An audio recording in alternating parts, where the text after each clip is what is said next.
Here in Oregon, there's many students that have had issues with getting menstrual products. And in fact, there's been some studies that show that more than 4 in 5 students have either missed class time or know someone who missed class time because they couldn't have access to menstrual products.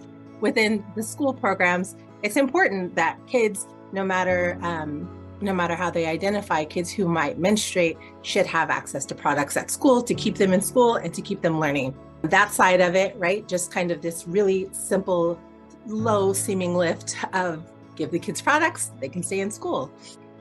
The other side of it, the violence prevention side, is really thinking about what it does for all kids to just see periods normalized, to just see products just out in the bathrooms, seeing flyers, handouts that explain how they're used, and just these things just being very normalized, not being seen as dirty, not being seen as problematic in any way, but just being seen as something that's part of how bodies work. Especially knowing how much culture, unfortunately, that there is, particularly online, around making fun of menstruation, making fun of period stains, bullying people because of some of those things. Certain bodies and how certain bodies are seen as problematic, or how like somebody who's able to menstruate is going to be treated. In Oregon, all student bathrooms must have products and dispensers. Now, dispensers don't mean the giant wall dispenser, but what it does mean is that it has to have something that products are available to students in. And the requirement is bathrooms kindergarten through 12th grade. And part of that requirement is because we know that, once again, kids do start menstruating early. We all recognize that there are times that kids don't want to be seen in the bathroom that they normally use when they are on their period. Perhaps they want to, be comfortable. And some of the pillars of menstrual dignity, one of them do include that they have the right to decide about their products and decide about privacy and what that means to them and what would make them most comfortable to be able to stay in school. And those products must be provided in a safe, private, accessible, and gender-affirming manner. Kids have the right to decide what private means for them, what safe means for them, what accessible means for them. And so those details about how they're placed is important for that reason. Period poverty is such a thing that if somebody can't afford products, or if somebody has to make a choice between food and products, they might not be able to afford them. Right? And of course, that's going to be disproportionately with houseless students, disproportionate towards students that are experiencing poverty.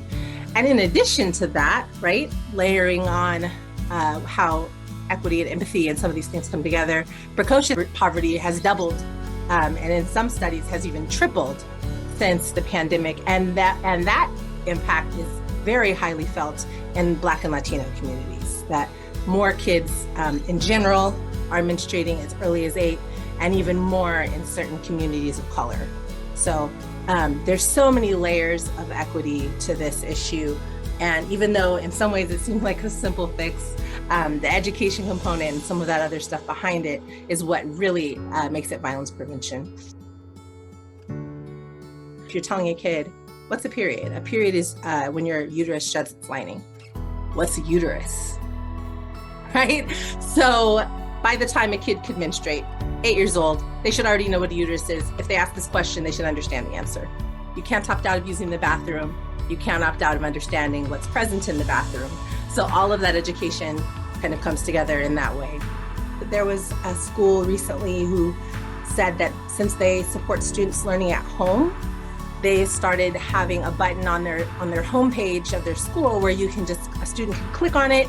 They could request products, request the products of their choice, what with the flow, the size, the wings, whatever it is that they want, and then they use Amazon to ship them. So kids are able to self-request products at that school. There's period care kits that kids can also grab if they need them. We also had another school who came to us and said, what do we do with the money? Because our families raised enough money for us to actually cover most of this, which even though, it's like, well, next year, I guess you can plan to let your families cover other things that kids might need, like underwear, or other things that could support.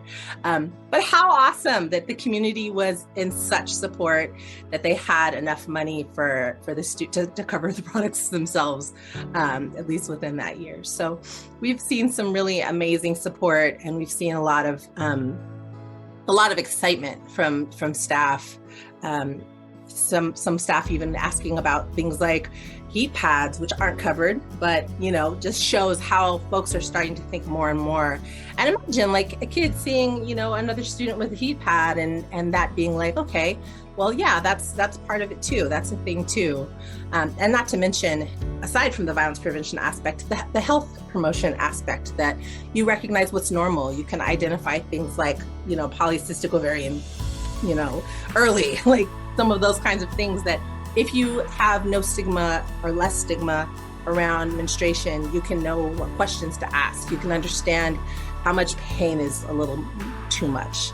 And not to mention just kind of the experience of someone with a body that menstruates, being heard and seen for that experience as well, and not it being kind of pushed aside. We don't talk about that part of it. I think as people recognize that this has always just been something that's always been there. It's always been in every bathroom. There's always been boys that see period products at home. The world hasn't ended yet. And hopefully the world has actually gotten a little more empathetic. And some of these folks that don't menstruate can just realize, hey, this is really not a big deal. And be a little more supportive. It's exciting both on the front of keeping kids in school, keeping kids comfortable, having your basic needs met when you use the bathroom. You need toilet paper, you need products, you're taken care of, all the way to the other side of just being able to coexist together and see each other's bodies as important and have that respect for each other's bodies. That of course leads to violence prevention of all kinds, and just kind of having more of an understanding and comfort level around sexual health and other parts of sexuality.